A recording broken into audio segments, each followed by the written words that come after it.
জাতীয় নাগরিক পার্টি এনসিপির পক্ষ থেকে শুভেচ্ছা এবং অভিনন্দন।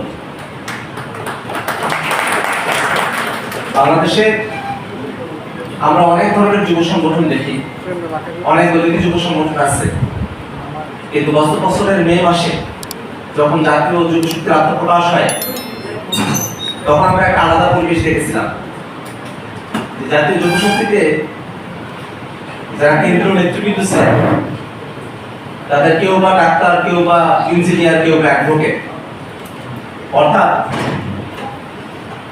অন্যান্য দলের যুব সংগঠনগুলো যেখানে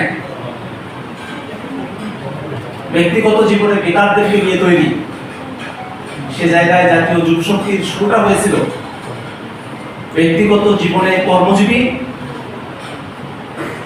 এবং পেশাগতভাবে সফল এমন কিছু উদ্যমী তরুণদের সমন্বয়ে।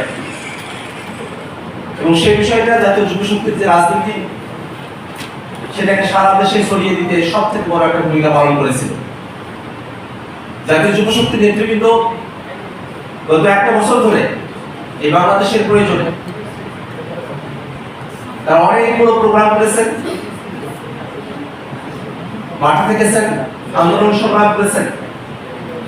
এই বাংলাদেশের তরুণদের মধ্যে, যুবকদের মধ্যে নতুন রাজনীতির একটা দিশা তারা তৈরি করতে সমর্থ হয়েছেন। মাত্র এক বছরের একটা সংগঠন, কিন্তু বাংলাদেশের প্রত্যেকটা জেলায় প্রান্তে প্রান্তে জাতীয় যুব শক্তির কার্যক্রম বিস্তৃত হয়েছে। আমরা যেখানেই যাই না কেন জাতীয় যুব শক্তির কথা আমরা শুনি। সামগ্রিকভাবে জাতীয় যুব শক্তি, জাতীয় নাগরিক পার্টি এনসিপি এবং আমাদের অন্য